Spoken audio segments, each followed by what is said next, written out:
Hello, folks. How you doing? And I'm back with the Bobster's Pod Blast. And I tell you what, I couldn't have picked a better guest to start off with. Wow. A fantastic artist, a great singer and presenter as well, I should say. And her name is Malissa Whitehouse. Welcome, Melissa, to the Pod Blast. It's great to be back, and it's great to have you on.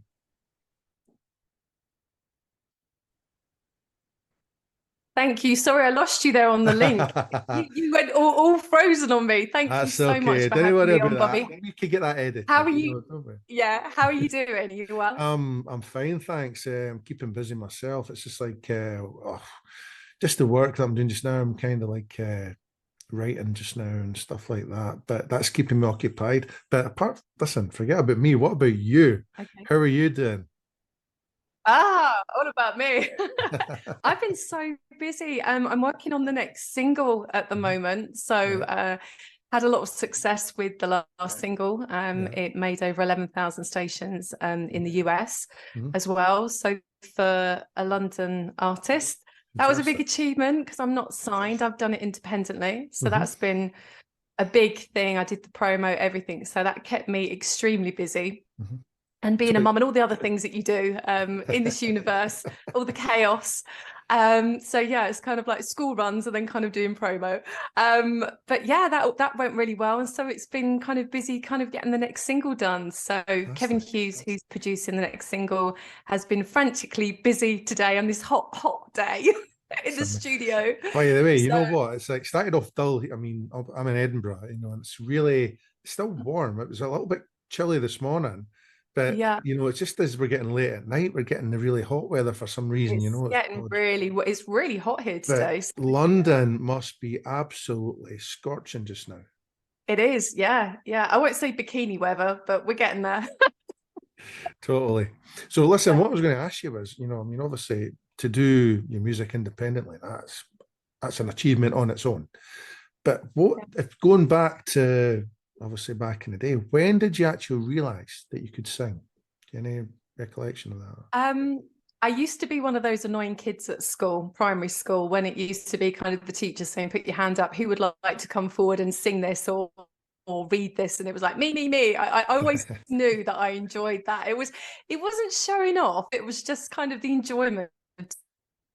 Fantastic. And I When mean, when I was, gosh, yeah, 13. I was 13, and Mhm. I joined the Bob Hope Theatre in London, and Yeah. I used to go on a Saturday morning, and I got my first part to actually perform to the public. I got Wendy in Peter Pan. It was the J.M. Barrie autobiography, so it was kind of like a rewrite of the kind of background story of the writer. Mhm. Once I did that, I just thought, oh God, I just love being on stage. I just love doing this. And I'm an only child. I had a lot of focus on me when I was growing up. So it was kind of one of those things to kind of shine and do what I wanted to do. But I didn't stick with the theatre side of things. I would love to have done that. And I wish that I had kind of followed that journey. But then I ended up kind of when I was around 15, 16, doing lots with music, and then landed my first kind of chance with writing a song with a local producer. And that got picked up for Capital Radio when they were doing a Songwriter of the Year. Mhm. And somebody put it forward for me. And I got down to the final and performed at Covent Garden and got the chance to Fantastic. kind of perform with Take That. Obviously, I'm about 15, 16 years old. So it was like, wow, Fantastic. just finishing exams and things. And it Fantastic. really started from there. A few weeks later, I sent the demo to the producer of The Word, which obviously was kind of playing out on I think it was the Friday night. And I got a phone call. Me and my friends were just literally rehearsing in the garage. So, it's like, kind of doing your garage kind of rehearsal and stuff. You want to be in a band, you want to be a pop star. And yeah, we got a call from the PA of the director there. And he said, can you come on the show next Friday? We've had an artist pull out who was meant to be coming over from the States, and we're going to do it as an Access demo band. So I went on with Terry Christian and Katie Puckrick and Danny Bear, and got a limousine pick me up with me and my friends. We didn't Fantastic. think about this, Bobby, because we literally rocked up in the limo And then we got there and they were like, have you got your DAT tape? This is going back to the DAT tape. Wow. Yeah, we're going back. I'm showing my age now. And basically we were like, okay, what's the deal? And he said, we've got a 300 audience strong. And I'm like, okay, and you're going to do it live.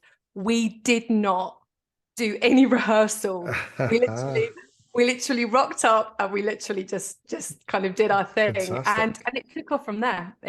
I'd never looked back. Fantastic. So yeah, it was brave. And the best thing was the lady at the end of the day came up to me with a little headset on, as they do, with their clipboards. And she gave me a check. She was like, okay, are you kind of equity, this, that, and whatever? I was like, wow. And they pay you. Fantastic. That was it. Addicted. I was Brilliant. like, this is it. This is what I want to do. So Wow. That must have been a real thrill for you as well. Yeah. It's like once you get bitten by that like bug, I mean, I've been in musicals, believe it or not, you know, and I mean, I was in Gypsy, and I'd never ever thought of myself as a great singer, you know, and I remember there was auditions for Gypsy years ago, and I went to the audition, and I remember I got asked to sing, and I was like, I didn't realize this was an actual musical. So what happened was I sung Bohemian Rhapsody. And then wow, that's a big song to sing, Bobby. I know, yeah, okay. I know, but it just started off with a You just went mama, in the deep just end, killed didn't that. you? Yeah, just all that. So what had happened was the next day it would say who had the parts outside the actual what do you call it, the Pleasance Theatre, which is in Edinburgh. And I got the part of Herbie, which was like the main, like the agent guy, the agent guy who's what's her name, Gypsy Rose Lee's mum's boyfriend type guy who's her agent, who, you know, and I had that part, and I had to learn how to sing, had to learn An how to achievement. dance. Yeah, and the book was like that, you know, like the actual script and everything, you know. So I never thought I could do that, but I mean, for yourself, you know, to get up and sing, you know, especially with someone who's a brilliant singer like yourself, to get up and chant like that, it's an achievement, you know. And you know, but going back to like your first single, you know, I mean, did you think to yourself back then, you know, right, okay, I could sing, right, I want to try and write my first single and see where I go with that? I mean, how did that come about? It was the Capital Radio competition, which was Songwriter of the Year. That was with the Evening Standard and Coca-Cola. So it was a big kind of sponsored event. So it kind of was like a smaller X Factor, but on radio. Yeah. So you turned up at the radio station. There was Chris Tarrant and a few of the other DJs there that were kind of like giving their marks of who was like hot or not. And if you got selected to go on the next kind of square along that you were through and whatever. And I got a call, and they said, can you come back? And then they said, are you happy to come on to ITV next Friday? We're going to be doing a big concert at the Piazza in Covent Garden. And will you perform? And I'm like, yeah, great. You know, what's the deal? You know, how far along am I? And it's like, you're down to the last 3 out of 10,000. Wow. So I was like, wow. But you know what? I came second.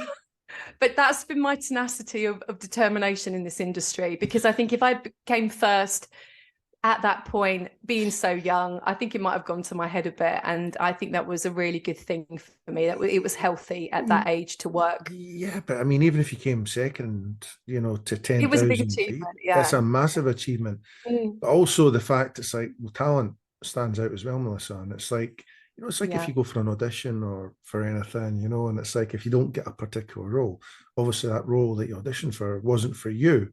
And then you've just got to keep going until you find something which you get, you know, and then, you know, but, you know, fantastic. But I mean, honestly, it's I've been to so many auditions, and it's like I've been to somewhere, and it's painful, isn't it? It was, and what happened from that was there was a manager who was working with Stock Aitken and Waterman, who had a band that was signed to them, and basically we became the sister group. It was myself, two other girls, and we ended up getting like a UK tour, which was just unbelievable because I was doing my GCSE still. So I literally was kind of like on the back of the tour bus doing my exam kind of papers and things for the exam on the Monday, and then kind of thinking, wow, I feel like a rock star at the moment. This is amazing. Everything's been laid on and you need to do this gig, that gig. And we did a sellout gig at the Cavern in Liverpool, which was just, that was a dream come true to actually do that. So but with you doing all that, I mean, what were your friends saying about this? you I know mean, what? there was no jealousy of that, was there? Well, no, there wasn't, but they all wanted to meet Gary Barlow and take that and Robert Yeah. Williams. So when my paper was, when my picture was in the paper with them and I'm in the middle, it was a bit like, so yeah, there was a few kind of comments, but most of my friends were really, really sweet and stuff. But I always made sure that they got an invite to come down to things and looked after friends and family and stuff. So yeah, it was good. Brilliant. But the thing is as well, I mean, apart from, doing like the great concerts, meeting all these different fantastic people and stuff like that.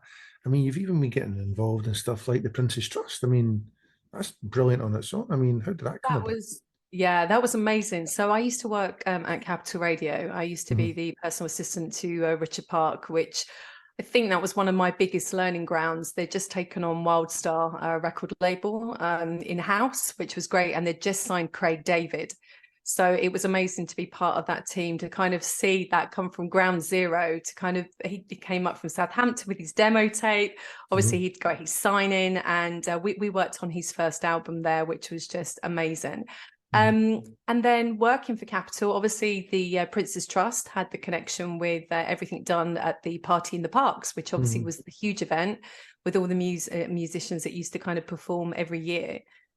So yeah, I got the chance to work with the Prince's Trust of getting that all set up at Hyde Park with all the artists. So I came from ground zero, really. I kind of had the demo experience and the TV kind of exposure. Then I knew it wasn't sustainable because obviously as an industry, you have to kind of find that way of making money from it. And obviously everyone's doing another job, then doing gigs. And are you going to get signed, your break, publishing, etc. So when I went and worked for Capital, that was, again, a very, very fortunate thing. I was working at MTV before, so I'd really kicked down some doors.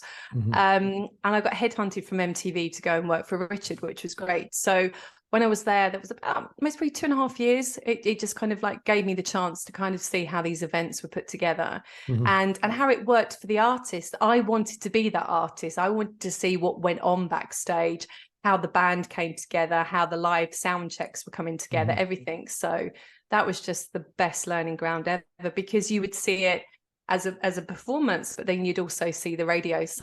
Yeah.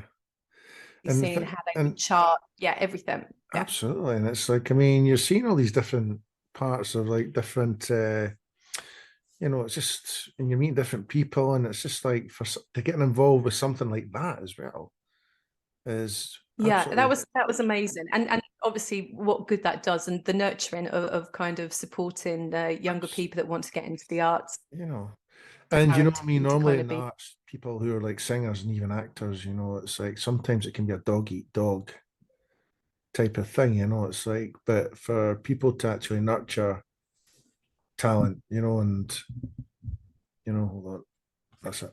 People who can nurture talent and are very they're very like people who like to help other people, like the unselfish people who absolutely, as you said, to me that's absolutely fantastic, but I mean, but it's like, I mean, you've got quite a few niches. You've got quite a few niches there, Melissa. It's like singer, radio. Yeah, there's areas really enjoyed. I'm always kind of wanting to learn and support as well, because I had no one in my family. Nobody came from the entertainment industry. Nobody was a musician. My dad claims that he was a choir boy, but gosh, about the limit. So I literally used to say, well, I'm going to be a musician. I want to be a pop star. I want to do this. And everyone maybe kind of think about other things and whatever. And I had to sustain and kind of keep myself going in that window of time. So I just kept working and kicking down doors, to be honest. Brilliant. So yeah, that seemed to be the tenacious side of me. Yeah. Now, you've also written a comedy script I want to hear about this. Uh-huh. I'd love to hear more about this because I'm just Thank you. wondering, do you do a little bit of acting as well? That's it. Well, so what happened was the late Trevor McCallum, he used to work. I used to be a writer for Not the 9 O'Clock News Mhm. and Smith and Jones, lots of different kind of well-known TV shows for ITV and BBC. Yeah. We got introduced through somebody at Maidstone TV. I kind of live in Kent, and that gave me the opportunity to kind of talk about an idea that I'd had. I used to have lots of different artists coming in and out, and it used to be like X Factor daily. You'd have mad folk come through the door that literally couldn't sing really a tune, but they were the most amazing musicians. And you'd be like, well, why don't you play the guitar? Don't focus on the singing. Why don't you find a vocalist? And it was that nurturing and support, because obviously it was just what we done as a studio. We were kind of support. And from that, I was working with a guy there called Tony Matthew, who was a part of the production team at Soul to Soul. And Tony said to me, this would make a comedy, all of these things of the wannabe, what it's like trying to be an X Factor star, this, that, and whatever. And he gave me an idea for a comedy. So I started to pencil this comedy idea, wrote tons and tons of different scripts. And then I got introduced by accident to Trevor. And Trevor said, I'd like to read the script. And I was a bit like, oh gosh, I've never written a script in my life, and I'm not trying to be a script writer. So anybody watching this, don't think I'm trying to do everything. It literally was pen to paper. I created the characters. I gone into every detail, even their star sign. I knew how these people were going to jump off the page. And then he called me about 7 months. He let me wait and sweat for. And I thought, oh my God, I shouldn't have handed it over. It was really bad. He hasn't contacted me. And obviously, as you know, with this entertainment industry, you don't always get that answer straight away. And he contacted me and he said, I've fallen in love with the idea. I think it's great.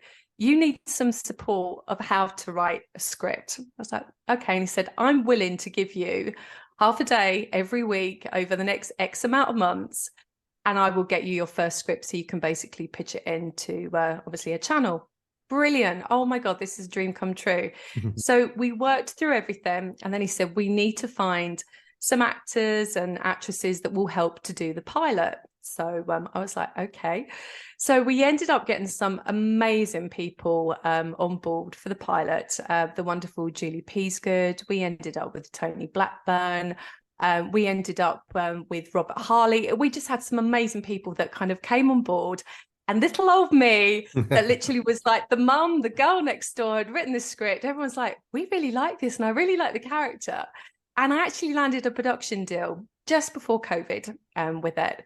And then it all went sideways, didn't it, for everyone? That with the industry, everything just stopped. It was, oh my God, the heartbeat of the script stopped. So I've just literally picked it up in the last 2 to 3 weeks again. We've got a lot of interest. Things are bubbling again. So I'm thinking, okay, I'm trying to do the music, so yeah, I'm just at that point. I need to find an agent. I think I've got to that point. I am independent as an artist from the music side, and quite happy to continue the way that I'm kind of doing that. But I think for the other side, I need to kind of maybe get that added support, because you can't do everything in this industry, and you can't do it to the best of your ability. It's like spinning plates, isn't it, all the time? True. So True. yeah. And the thing is as well, it's especially if you're going to be looking for an agent, it's that you have to really shop for an agent, try and find the right one for you. Rather than just, Yeah. I mean, you could write to an agent and like send them stuff, and they'd be like, ah, okay, we'll represent you, and you might get absolutely nothing. That's the thing. Yeah. But the thing is, you've got to have a good rapport with them, and they've got to understand you as well as you understand them. Absolutely. Yeah. But you'll find someone. Honestly, there'll be a big queue of them outside your door. Oh, that'd be nice. It's just I'm very driven. I know management. I'm one of these people that kind of takes information in well. So I just kind of need that in hand. I think that's basically where I am with that. But with the music side, things like I said, to get 11,000 stations on board with a single in the States is kind of quite unheard of independently. So things are kind of starting to build and build. I've had a lot of from film companies that are interested in the songs, because they are pop songs. Mhm. but at the same time, I do think there is kind of a sound that we're kind of going that could be kind of featured on a soundtrack, that kind of direction thing, especially the next single. Mhm. It's a ballad. I heard it for the first time actually yesterday, and it made me cry. And I know that sounds like I'm being really like, Mhm. oh gosh, why are you getting emotional about your own work? You need to see someone. But no, it wasn't that. It was just there's a story to the song, the way it's come together, the person I'm working with. It's just been the most magical piece of creation that Mhm. I've ever done today. And it's just one of them things that I listened to it and I thought, this has been a long journey. You know, when you get that little moment and you think, wow, Mhm. it was one of those little moments. You don't get them very often, do you? You Mhm. just kind of like, yeah. Yeah. So And yeah. the thing is, it's like, I mean, you know, up until lately, I've had a bit of a bad time lately. I mean, I lost my dad in February and stuff, Oh, I'm so sorry. and that's all right. And what happened was, I think it was last week. I think it was when before I asked you to come on, Mm. and I was kind of researching it, and then I heard your song "Simple." It was kind of more, you know, and it was really, really kind of got me like I said, and it got me to the point where I was in a, it changed my mood, and Oh, it that's just good got me to hear. really, really buzzing. That I was really happy just listening to it, and then I thought, you know what, I'm going to start when I'm starting this podcast again. I'm going to get Melissa on here because Oh, she's bless you. really, really, you know, made my day Thank you. last week. Absolutely, man, absolutely. But you know, but talking about getting you on this show, you've got a show of your own, haven't you? With the what's the guy's name? Deep It's ends. Yeah. yes. That's madness. What happened was I was doing promo for the single in the States.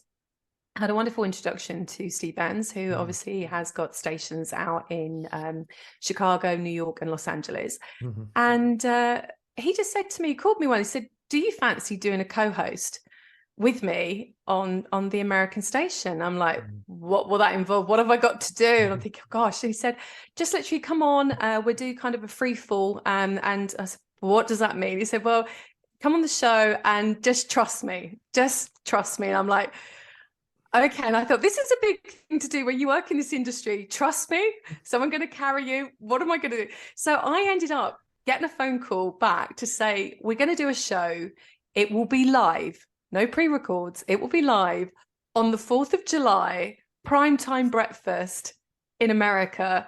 And you're coming on as the London girl, as the English girl. And I'm like, okay, now if that isn't a car crash waiting to happen, don't Yeah, know. you probably just think that, Anyway, but that's we that. we did it and we haven't looked back. We're now Brilliant, on episode 40. fantastic. It's worldwide on 50 stations and growing. And so much so that there's a lot of talk about some other things about bringing it to the UK on a more permanent basis on one of the bigger stations. So yeah, some fantastic things going on. So Absolutely all good. fantastic. That was Absolutely. just the scariest thing I've ever done because I knew I couldn't turn the mic off and I couldn't walk away. The camera was on, the whole of America was listening, and Brilliant, brilliant. but we got through it. But it's really funny, Bobby. It's about relationship, car crash, the difference between the Americans and the. You would not believe how many differences there are, even down to the silly thing of pants. Steve will say something about pants. I think he's talking about underwear. He's obviously talking about trousers. It just gets really messy and confusing. So yeah, we have lots of fun. And we've started to interview some great guests as well that have been coming on to our Cornered Celebrity. So that's been really good fun as Fantastic. well the last few weeks. Absolutely fantastic. And you know what? It's just like, I mean, you must, God, honestly, you must have a really busy life. I mean, how does that involve you with family life and stuff? I mean, It's fine. I have a teenager at the moment going through GCSEs. I know what it feels like doing that mum run and waking up in the morning and thinking, oh, but yeah, no, it's just been a wonderful time. And I think it's something that as a parent, obviously you go through that time in your life when you think, right, okay, I need to be a mum.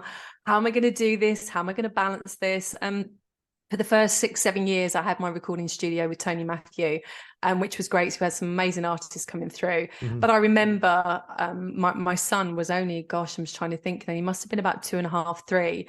And I used to go in, write the songs, work on the production. And then I used to have a nanny come in for a couple of hours to help me, but he'd be in the other studio next door.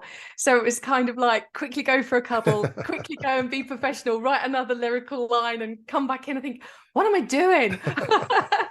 And then we got a chance with Rachel Elner at Red Letter Day, basically stood down from Red Letter Day, and Peter Jones had taken over from Dragon's Den. And I got the chance with my recording sessions to launch a company called Pop Sessions in London.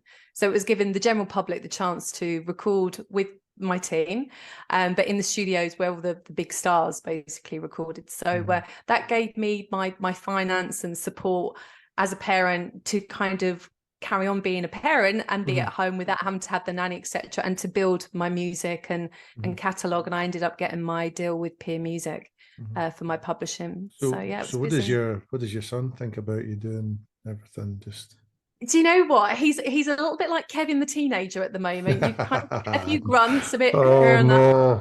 And I know. And he turned around today, and I'm laughing actually because the producer most probably watched this. And I said, can you listen to this music? Normally we've got all of the big dance tunes on in the car. And I said, I just want you to listen to the next single. And he was like, do I have to? Like, and then he did. And then he was like, Mum, I really like the song. It's really good. Is that you singing? I was like, it is. He was like, okay. Kind of gave me the look of approval. And then it was really funny because he said, this is a bit like, it's quite serious, the song. It's a ballad. It's a bit James Bond-esque. It could be like a James Bond theme. I thought, well, that's the ultimate compliment. And he said, yeah, it's a bit, like when they've had the sex scene and then he kind of jumps off the cliff. And I'm like, there you go. If my songs are creating them visions in my son's head, God help. Brilliant. Absolutely. So yeah, that was a thumbs up, I think, from Fantastic. A teenager. That's good if you get especially some backing from like your family as well, which is absolutely great, yeah. My family have been absolutely amazing. They've been my rock. Fantastic. Yeah. Absolutely brilliant. So I'm going to ask you one more question, and that is, what does the future hold for you, Melissa? Gosh, I think the future at the moment is looking bright in lots of different ways from the creative side. So, sorry, to re-think with that question, it's like, just say from maybe say 10 years from now, where could you maybe see yourself, or what would you like to see yourself be doing in say 10 years? You know what? I just think that having that contentment that you've written, you've worked, you've experienced. I'm a doer. I always have to be doing things and on to the next things. I'm one of these people that if I could go to 110, I'll still be going there. I'll be karaokeing in the in the care home. That will be me. Where there's a will, there's a way. I make the most of every day. I had a bad accident a few years ago, and it kind of changed my life. It was a riding accident, and it was that split second where I was so close to kind of not being here. It kind of implanted that kind of go for it kind of attitude even more within me. So I think really just to find, I think that inner peace, it's that kind of just that balance with life. So you've kind of got the good quality of your home life, your family life, and just doing something you love. That's all I want. I'm not that complicated. Yeah, just simplicity. And to help others really as well. Yeah. Good. That's what I'm saying. It's like, it's nice to speak to someone who's willing to help people in ways, especially it's in a charity thing, plus talent as well, Absolutely. I just think there's so many people, actors, actresses, singers, they don't have that support. They don't know where to go. And I just think it's just that small bit of advice, even when I was younger, that opportunity through the word. I don't actually remember who the director's name was. I should literally have had it tattooed on me because he changed my life. I need to go back and find out who that person. But that literally was somebody getting like a crazy envelope. This is like in the day of carrier pigeon where we didn't have emails, MP3s. I sent the biggest envelope to the word. I mean, it was like huge, massive out here. So that would have got his attention, and he was like, "Fine, great, let's do it." There's so much red tape with it has changed, so it's just lovely to have these stories where people give chances. You know what? I do think people do support, but there's a lot of red tape these days with the do's and don'ts. And but the thing is, as well, though, it's like it's nice to get lots of like support from people, but you do get people that kind of, they're all in it for themselves type of people. I mean, the industry is littered with people like that, you know, whether it's in singing or acting, you know, Yeah. it's absolutely Yeah. littered with people like that. But to have someone who, you know, who likes to help people is absolutely fantastic. But you know, just when you talk about the Word, I mean, I used to watch the Word years ago. Seems like an Oh God. seems like an eternity ago now. I Honestly. know, I know. And you imagine I sneaked out of school to go on there. My parents were like, "You did what?" Ha ha I ha! didn't say anything. I forged the school letter.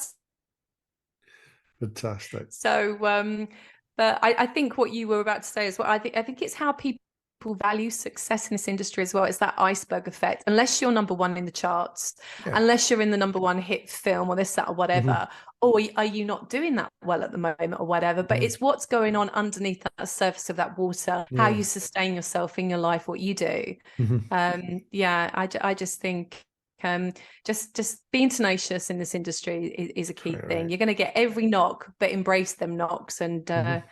kind of keep knocking those doors down, I think. Exactly. And the thing is, as well, just not to quit. You know, if I mean, you're going to get lots of Yeah. knocks, especially if you get rejected from auditions and stuff. And it's all just about just keeping on doing it, keeping on doing it, keeping on doing it, never quitting.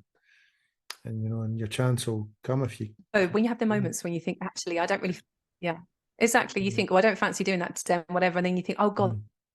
thank God I went and had that coffee or met that person. Yeah, Yeah, you never know when that opportunity is going to come along. You never know. absolutely, Melissa. Absolutely. That's the beauty of this industry. Yeah. Absolutely. Well, I tell you what, honestly, that we've came to the end of our little interview. I tell you what, it's went in so quick and it's been fantastic. I have absolutely loved listening to you and chatting to you. And I'm Oh, thinking, thank you. and I think I'm going to be listening to more songs after this as well, you know, from you, you Oh, know. that's So good. Brilliant. Well, hopefully an album will be on the way. You can come down and see one brilliant. of the live shows. Yeah, absolutely. That's the Just next thing. let me know Yeah, when. And I will honestly, definitely but I tell you have you what, down. Melissa Whitehouse, honestly, thanks so much for coming on here Pleasure. and, you know, just chatting away to me and stuff. And it's you're a fantastic person, Yeah. very talented, multi-talented, I should say. Thank you. Bless And you. And thank you for doing such a great podcast to have me on. Gosh, you've had so many great people on as well. So I'm very absolutely, honored to be on today. I've Thank you. been so blessed to have so many great people on here so far. But like, this is a first. You're the first guest for the first. I'll maybe call the season 2 of Bobster's Pod Blast, you know. So Oh, you're okay. episode 1, you know.